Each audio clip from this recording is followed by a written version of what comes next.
অধিকারটা 2012 সালের 10ই জানুয়ারি পূর্বতন মমতা বন্দ্যোপাধ্যায় সরকার কেড়ে নিয়েছিলেন। তারপরে একের পর এক দপ্তর থেকে ইউনিয়ন করার অধিকার কেড়ে নিয়েছিলেন। তা আমরা বলেছি, এবং বিভিন্ন ট্রেড ইউনিয়ন এবং গণতান্ত্রিক অধিকার যেগুলো আমরা পেয়েছিলাম দীর্ঘ সংগ্রামের ফলে, সেগুলো পূর্বতন সরকার কেড়ে নিয়েছিলেন। তা আমরা সুনির্দিষ্টভাবে বলেছি এই অধিকার আমাদের ফিরিয়ে দিতে হবে। মূল বিষয়ে যাওয়ার আগে ডাউন ট্রোডেন যারা একদম কর্মচারী, যাদের কথা কেউ ভাবে না, কেউ বলে না, তাদের কথাটা আমরা তুলে ধরেছি। পঞ্চায়েতের একজন ট্যাক্স কালেক্টর, তিনি 600 টাকা বেতন পান। একজন মিড ডে মিল ওয়ার্কার, তিনি 1666 টাকা বেতন পান। জীবিকা সেবকরা 9 বছর বেতন পাচ্ছেন না। আবার স্কিল টিচাররা, স্কিল ভোকেশনাল টিচাররা, তারা যোগ্যতা, মেধা এবং উৎকর্ষের ভিত্তিতে প্রতিযোগিতামূলক পরীক্ষা দিয়ে তারা শিক্ষক হিসেবে নিযুক্ত হয়েছিলেন। 16টা সাবজেক্ট পড়ান তারা, নবম, দশম এবং 11-12-এ। তাদের বেতন মাত্র 20,000 টাকা, এবং তারা ফেব্রুয়ারি 2026 থেকে কোনো বেতন পাচ্ছেন না। এই বিষয়টা আমরা তুলে ধরেছি। উনি বলেছেন সহানুভূতির সঙ্গে বিষয়টা দেখবেন। আমরা বলেছি ওয়েস্ট বেঙ্গল হেলথ স্কিমের আওতায় সমস্ত রাজ্য কর্মীদের, অর্থাৎ বোর্ড, কর্পোরেশন, পঞ্চায়েত, পুরসভা এবং শিক্ষক, শিক্ষাকর্মী সকলকে আনতে হবে। সব থেকে গুরুত্বপূর্ণ যে বিষয়টা উনি বলেছেন এবং আমরা বলেছি, উনি বলেছেন আইনের লড়াই, আদালতে আমরা আর কর্মচারীরা এবং সরকার আর লড়াই করব না। আমরা স্বাগত জানিয়েছি। সাথে সাথে আমরা অত্যন্ত স্পষ্টভাবে বলেছি, সুপ্রিম কোর্টের রায় মেনে কিন্তু এপ্রিল 2008 থেকে ডিসেম্বর 2019 পর্যন্ত ডিএ সমস্ত রাজ্য কর্মীদের দিতে হবে। বোর্ড, কর্পোরেশন, পঞ্চায়েত, পুরসভা, শিক্ষক, শিক্ষাকর্মী, আন্ডারটেকিংস, অর্থাৎ যারা গ্যারান্টি নেটে বেতন পান, তারা কেউ এখনো পর্যন্ত 1 পয়সা এরিয়ার পাননি। এবং কেএমসি এলাকার যে সমস্ত সরকারি পেনশনার, তারাও 1 পয়সা বেতন পাননি। তা আমরা বলেছি এদের বিষয়টা খুব দ্রুত সমাধান করার জন্য। তা উনি 7 দিনের মধ্যে কেএমসি এলাকার পেনশনারদের বিষয়টা সমাধান করবেন বলে জানিয়েছেন, এবং বাকিদের বিষয়টাও দেখছেন। আর একটি নির্দিষ্ট বিষয় যেটা মলয় আরো বিস্তারিতভাবে বলবে, সেটা হচ্ছে পূর্বতন সরকার অত্যন্ত পরিকল্পিতভাবে একটা ভুল হিসেব করে সুপ্রিম কোর্টকে বিভ্রান্ত করে আমাদের বঞ্চিত করেছেন। রোপা 2009-এ পরিষ্কার বলা আছে যে ডিএ ক্যালকুলেশন হবে বেসিক পে, গ্রেড পে এবং এনপি এর যোগফলের উপর। কিন্তু পূর্বতন সরকার হিসেব করেছেন শুধুমাত্র বেসিকের উপরে। ফলে এখানে আমরা এক দফা বঞ্চিত হয়েছি। দ্বিতীয় দফা বঞ্চিত হয়েছি যে 1982 100 পয়েন্ট ধরে 1/4/2008-এ এআইসিপিআই হচ্ছে 536 পয়েন্ট, সেটাকে 605 পয়েন্ট ধরে একেবারে কল্পিত একটা গড় ধরে হিসেব করা হয়েছে, যার ফলে আমরা আরেক দফা বঞ্চিত হয়েছি। তৃতীয় বঞ্চিত হয়েছি all India consumer price index না মেনে একটা কল্পিত রাজ্য ভিত্তিক সিপিআই মেনে দিয়ে ক্যালকুলেশন করা হয়েছে। ফলে আমরা আরেক দফা বঞ্চিত হয়েছি। নেট রেজাল্ট যা হয়েছে, যে পেনশনার বা কর্মচারীরা এখনো পর্যন্ত বকেয়া পেয়েছেন, তারা কিন্তু মাত্র 43%, তাদের প্রাপ্যের 43% পেয়েছেন। 57% কাটমানি হিসেবে পূর্বতন সরকার কেড়ে নিয়েছেন।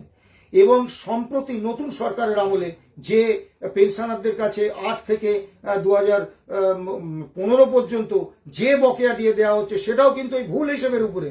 আমরা এই বিষয়টা অত্যন্ত সুনির্দিষ্টভাবে উল্লেখ করেছি। অর্থ সচিবকে উনি দায়িত্ব দিয়েছেন যাতে, এবং মুখ্য সচিবকে বলেছেন যাতে সঠিক হিসেব করে মালহোত্রা কমিটির সঙ্গে আলোচনা করে কর্মচারীদের দিয়ে ক্লিয়ার করা যায়।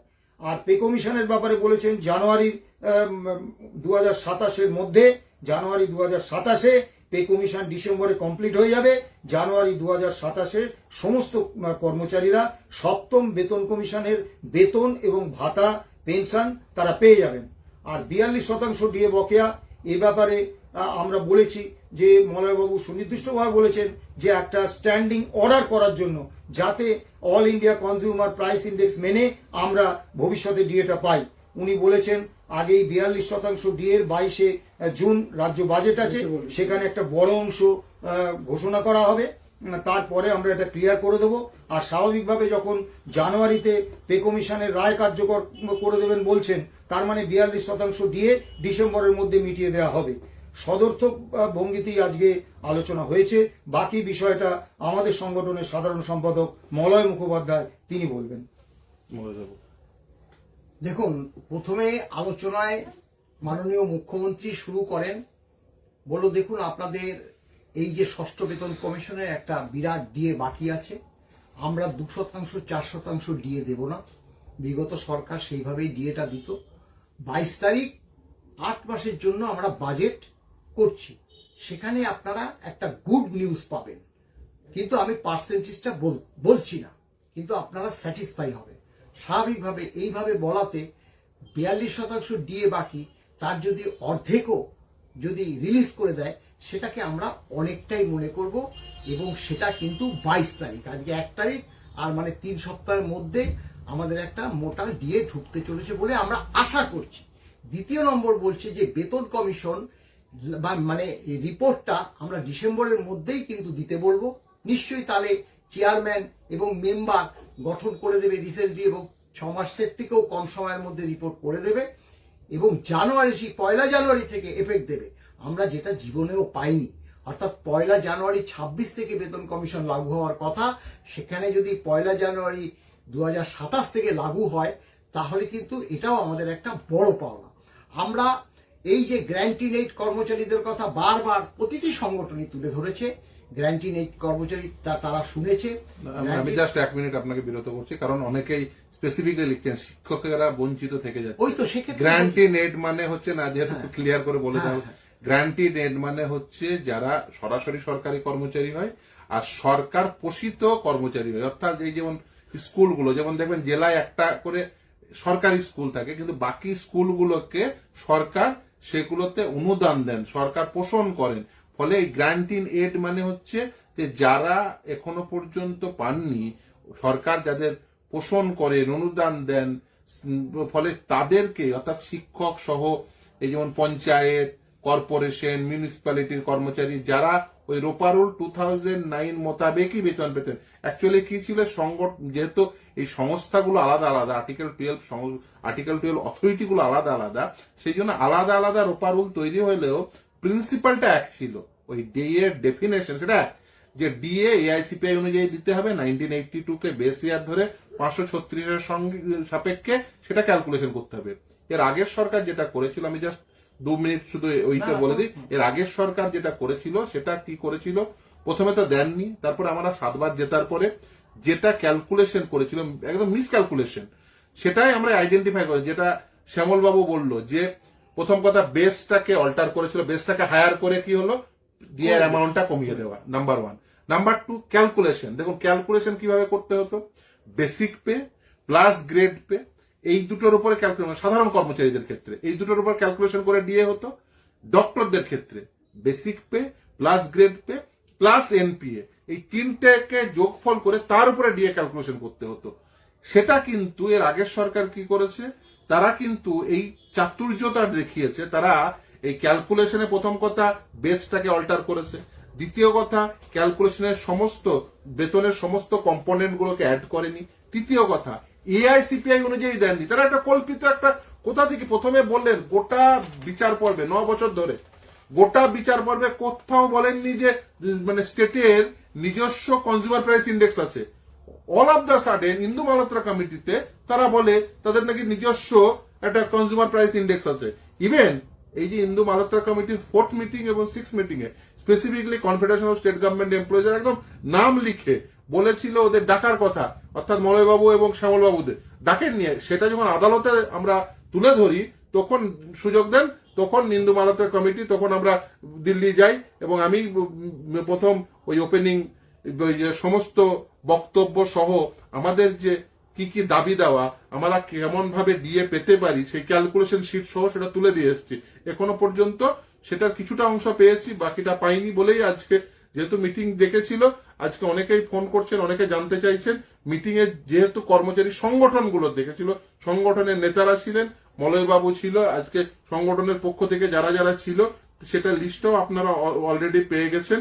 নিশ্চিতভাবেই মলয়বাবুদের সঙ্গে মলয়বাবু ছিল এবং মলয়বাবুদের পক্ষ থেকে ছিল, আপনি ছিলেন, শ্যামল দা ছিল, আর সুজস মুখার্জি ছিল। অন্যান্য সংগঠনের ইউনিটি ফোরাম, সরকারি কর্মচারী পরিষদ এবং সংগ্রামী যৌথ মঞ্চ, এই 4টে সংগঠন ছিল। তো যাই হোক, তাদের লোকজন ছিল, অর্থাৎ সংগঠনের লোকজন ছিল। নিশ্চিতভাবে তাদেরই তো দাবি দেওয়া, এই যে দাবি দেওয়াটা এটা তো তাদের, এই যে কর্মচারীদের। যদি সরকার কর্মচারীদের টাকা মিটিয়ে দেন তাহলে তাদের আদালতেও দৌড়তে হয় না, উকিলের চেম্বারেও দৌড়তে হয় না। মলয়বাবু শ্যামলবাবুরা আজ গত 9 বছর ধরে আমার চেম্বারে আসছেন, আমার কাছে আসছেন। আজ প্রায় 9 বছর তো 2017 সাল থেকে, তাহলে আজকে এতদিন ধরে তারা সর্বমোট 11 বছর, সর্বমোট উকিলের চেম্বারের পেছন থেকে বলছে সর্বমোট 11 বছর। তো যাই হোক, প্রথম পর্যায়ে ওনার অরিজিনাল অ্যাপ্লিকেশনের প্রথমে যাই হোক কিছু ওই প্রথম পর্যায়ে রায় পক্ষে যায়নি, তারপরে হাইকোর্ট থেকে আমার সঙ্গে আসছেন, আজ প্রায় 9 বছর মামলা।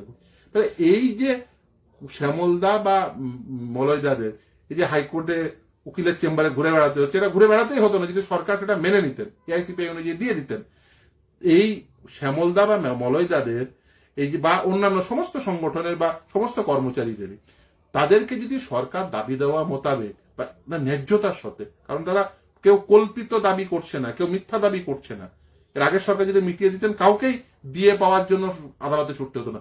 এর আগেও সরকার ছিল, ওই কেউ তো দিয়ে পাওয়ার জন্য আপনারা কোনোদিন মামলা করেছেন? করেননি। কেন করেননি? কিন্তু এই মমতা ব্যানার্জি সরকারের আমলে করতে হয়েছিল। কেন? ওই যে বঞ্চনা। আশা করি সেই বঞ্চনার ইতিহাস আর সুদীর্ঘ হবে না। মলয়বাবু বাকিটা বলবেন কি হয়েছে। হ্যাঁ, দেখুন, যেটা বলছি, এই যে গ্র্যান্টিন এইড কর্মচারী বলতে হচ্ছে যেটা হচ্ছে শিক্ষক, অশিক্ষক, বোর্ড, কর্পোরেশন, পৌরসভা, মিউনিসিপ্যালিটি এবং এই এমনকি লাইব্রেরিয়ান, এই ধরনের যে কর্মচারী, তারা খোদ রাজ্য সরকারি কর্মচারী না, একথা বলতে দ্বিধা নেই। তাদের কিন্তু রোপা মেনে তাদের বেতন, পেনশন, ভাতা সব হয়। এই রোপা মেনে যেহেতু আমরা ডিএ মামলায় জয় পেয়েছি, তাই তাদেরকেও দিতে হবে। কিন্তু তাদের সবকিছু করে ফিনান্সে পাঠিয়ে দেওয়া হয়েছে। আমি বলেছি আজকে অ্যাডিশনাল চিফ সেক্রেটারি ফিনান্স ছিল যে আপনার কাছে পাঠিয়ে দেওয়া হয়েছে, কিন্তু আপনারা কনকারেন্স দিচ্ছেন না, যার জন্য তারা পাচ্ছে না। এই ব্যাপারটা আপনারা খুব শীঘ্রই দেখুন। তখন শুভেন্দুবাবু জানতে চাইল, তখন তারা তাকে কাছে যেহেতু বসেছিল, কি বললো সেটা আমরা বুঝতে পারলাম না, কিন্তু আমরা সেই তথ্যটা তুলে ধরেছি।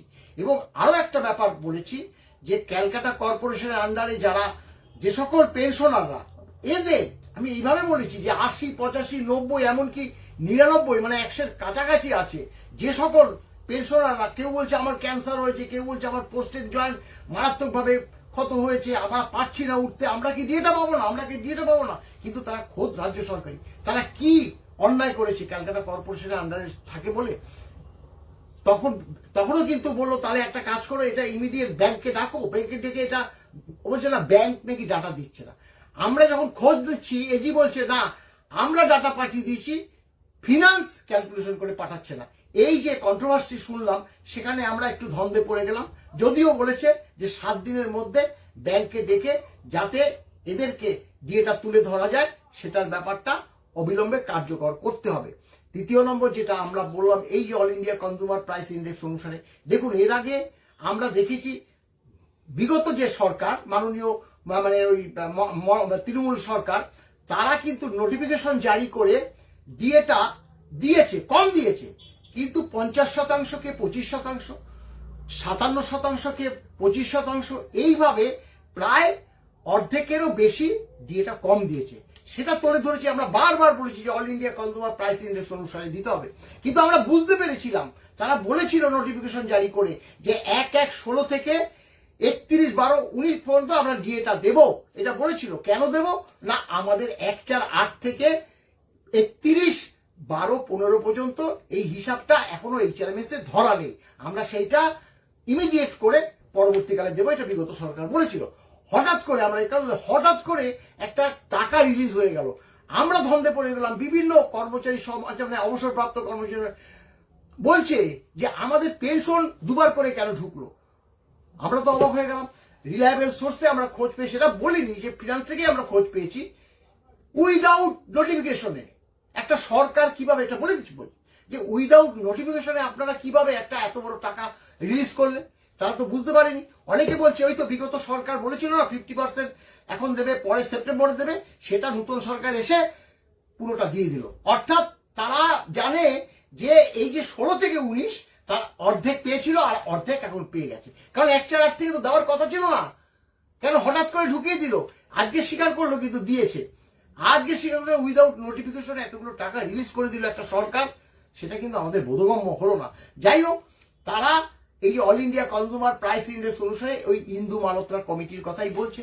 আমরা আবারও শেষের দিকে বলে এসেছি যে আমাদের কিন্তু যদি এই all India consumer price index অনুসারে ডিএ যদি না দেওয়া হয়, তাহলে কিন্তু আবার কোর্টে দেখা হবে। এটা আমি ব্যক্তিগত স্তরে অ্যাডিশনাল চিফ সেক্রেটারি ফিনান্সকে বলে এসেছি, কারণ তার সঙ্গে আমার একটা মানে সম্পর্ক আছে যে স্যার এই ব্যাপার, তাহলে কিন্তু মানে এই করবো, আপনি কিন্তু দেখুন, কারণ আমরা পরিষ্কার বলেছি যে all India consumer price index অনুসারে যে দিয়ে দেওয়া হচ্ছে না বলেই মামলা, সেই মামলা কিন্তু সর্বোচ্চ শুধু আদালত না, আমাদের ট্রাইব্যুনাল, আমাদের উচ্চ আদালত, আমাদের সর্বোচ্চ আদালত বলেছে যে DA is a legally enforceable right এবং ডিএটা দিতে হবে all India consumer price index অনুসারে। অতএব কিন্তু আমাদের এই all India consumer price index অনুসারে দিতে হবে। এবং পরিশেষে বলি, আমরা কন্ট্রাকচুয়াল, ক্যাজুয়াল এদেরকে যাতে রেগুলারাইজ করা যায় সেই কথাটা বলেছিলাম। মাননীয় মুখ্যমন্ত্রী বলল, দেখুন এদেরকে যদি আমরা রেগুলারাইজ করতে হয় তাহলে নতুন নিয়ম আমরা করতেই পারবো না। এটা বললো যে আমরা ডিসেম্বরে 50,000 নিয়োগ করব, এই কথাটা বলেছে, 50,000 নিয়োগ করব। দেখুন এই ব্যাপারে তো বারবার তো কিছু বলা যায় না, আমরা বলেছি, তুলে ধরেছি, বেতন বৃদ্ধির কথা বলেছি, তারা যে রেমুনারেশনটা পায় তার থেকে যদি বেশি দেওয়া যায় বলে সেটা আমরা চিন্তা ভাবনা করছি। এখন এইটুকুই, আমাদের মধ্যে আরো অন্যান্য সংগঠন ছিল, তারা কিন্তু যথারীতি এই কথাগুলোর মধ্যে এই যে কন্ট্রাকচুয়াল, ক্যাজুয়াল এদের কথা তুলে ধরেছে, গ্যারান্টি এডের কথা তুলে ধরেছে, এআইসিপিআই মেনে দিয়ে দেওয়া হচ্ছে না সেটাও তুলে ধরেছে। এবং সত্যি কথা বলতে আজকে আলোচনা কিন্তু ফলপ্রসূ হয়েছে। তবে একটা কথা তো ঠিক, দেখুন সরকার কোনো সময় কর্মচারীদের বন্ধু হতে পারে না, কারণ সরকার এক ধরনের কথা বলে, যখন দিন চলে যায় সেটা আর ইমপ্লিমেন্ট হয় না। বিগত সরকারের আমলেও আমরা দেখেছি। যদি সেটা না হয় তাহলে তো আমরা বলবো যে বর্তমান সরকার কিন্তু কর্মচারী দরদি, কারণ তিনি প্রথমেই বলেছে যে আমি 2%, 4% দিয়ে দেবো না, এমন একটা দিয়ে দেব এই যে ষষ্ঠ বেতন কমিশনে, যেটা 42% জানে যে 42% দিয়ে বাকি আছে। এটা আবারও বলছি এই কারণে, কারণ কর্মচারী সমাজ যারা বর্তমানে ইন সার্ভিস আছে তাদের ক্ষেত্রে তো মারাত্মকভাবে প্রযোজ্য। তাই এই যে ইন সার্ভিস অর্থাৎ কর্মরত যারা আছে তারা কিন্তু 22 তারিখে একটা গুড নিউজ শুনতে মানে পাবেন বলে আমরা কিন্তু আশা করছি। ভালো থাকবেন, এইটুকু বলে আমি আমার বক্তব্য শেষ করছি। হ্যাঁ, দেখুন আমি প্রথমেই বলি যে এতক্ষণ শুনলেন শ্যামলবাবু এবং মলয়বাবুর কথা। আমি আপনারা অনেককে ফোন করছিলেন, দেখুন মামলা আছে, কন্টেম্পট পিটিশনও রয়েছে, অ্যাজ ওয়েল অ্যাজ স্টেটের পক্ষ থেকেও যা যা অ্যাপ্লিকেশন রিভিউ যা করেছেন আছে। নিশ্চিতভাবেই আশা করব তাদের যে দাবি দেওয়ার কথা, মলয়বাবুদের যে দাবি এতদিন ধরে, তো সেটা যাতে মানে একেবারেই সেটা মিটিয়ে দেয় মলয়বাবুরা সহ, শুধু তো মলয়বাবু, শ্যামলবাবুর বা তাদের সংগঠনের বিষয় না, এটা সবাই পাবেন। পেলে সবাই পাবেন, না পেলে কেউ পাবেন না। ফলে এটা পেলে প্রত্যেককে খুশি হবেন, কারণ এই লড়াই দীর্ঘ লড়াই ছিল, একদিনের লড়াই নয়, এবং 7 বার জেতা মামলা। ফলে আমরা নিশ্চিতভাবেই কন্টেম্পটের এর বাইরে যাওয়ার উপায়ও নেই, কারণ সুপ্রিম কোর্টের নির্দেশ। আপনি প্রলং করবেন না বিষয়টাকে একেবারেই ওই মানে মেনে নেবেন, কারণ এটাকে অন্তিম পর্যায়ে মেনে নেওয়া ছাড়া উপায় মানে এই মুহূর্তে থাকার সুযোগ নেই। ফলে যাতে আর ফার্দার ডিলে না হয়, কর্মচারীরা যাতে পেয়ে যান, আজকে যেটা মনোভাব দেখিয়েছেন রাজ্য প্রশাসন, ঠিক আছে, তো সেক্ষেত্রে নিশ্চিতভাবেই আমরা চাইবো যে সরকার যাতে মিটিয়ে দেন, সেটা হলে সব থেকে ভালো। এবং সেটা যদি না হয় তাহলেই কিন্তু মূল অসুবিধাটা শুরু হয়। এর আগে সরকার তারা মেটাননি, তারা বঞ্চিত করেছিলেন, তারা কর্মচারীরা বঞ্চিত হয়েছিল, তাই মামলায় যেতে হয়েছিল। 7 বার জেতা মামলা, নিশ্চিতভাবে এখন এদের প্রত্যেকের যে দাবি দেওয়া সেটা আশা করি মিটে যাবে, এবং সরকার তাদের দাবি দেওয়া যা ছিল রায় অনুযায়ী সেটা মিটিয়ে দেবেন। সেটা হলেই সব থেকে মঙ্গল, সেটা হলেই কর্মচারীদের মঙ্গল, মানুষের মঙ্গল। আর তার কারণ কর্মচারীরা ডিএ পেলে যেটা হয় সেটা হচ্ছে অর্থনীতির ক্ষেত্রে বাজারে যদি নগদ অর্থ আসে, সেই নগদ অর্থের সুবিধা একেবারে টপ ডাউন মেথডে ওই বাজারে বসে থাকা একজন সাধারণ দোকানি তিনিও কিন্তু বেনিফিটেড হন। ফলে ডিএ পেলে শুধুমাত্র একজন সরকারি কর্মচারী নয়, নগদ অর্থ যদি কর্মচারীদের হাতে আসে, অর্থনীতির পরিভাষায় সেই অর্থ বাজারে এলে বাজারটাও কিন্তু সচল হয়। তার কারণ উচ্চবিত্তের হাতে যাওয়া অর্থ আর নিম্ন মধ্যবিত্ত বা নিম্নবিত্তের হাতে যাওয়া অর্থ মিনিং কিন্তু এক নয়। কারণ উচ্চবিত্ত তার হয়তো কয়েকশো কোটি টাকা আছে, সেখানে তার সঙ্গে আরো 200 কোটি টাকা অ্যাড হলো, তাতে কিন্তু তিনি এমন খরচ করবেন না যাতে অর্থনৈতিক সচলতা তৈরি হয়। কিন্তু নিম্ন মধ্যবিত্ত বা নিম্নবিত্ত মানুষের হাতে টাকা এলে বাজারের সচলতা তৈরি হয়। এবং শুধু তাই না, ডিএ বাড়লে যেটা হয় সেটা হচ্ছে যে খেটে খাওয়া মানুষ তাদের যে দৈনিক মজুরি সেটাও কিন্তু বিবর্ধিত হয়। কারণ ডিএ সেটি বাজারের মূল্যের সঙ্গে সাযুজ্য রেখে বাড়ে। ডিএ বাড়া মানে হচ্ছে কনজিউমার প্রাইস ইন্ডেক্স, সেটা বিবর্ধিত হয়েছে, তাই মহার্ঘ ভাতা বিবর্ধিত হয়েছে।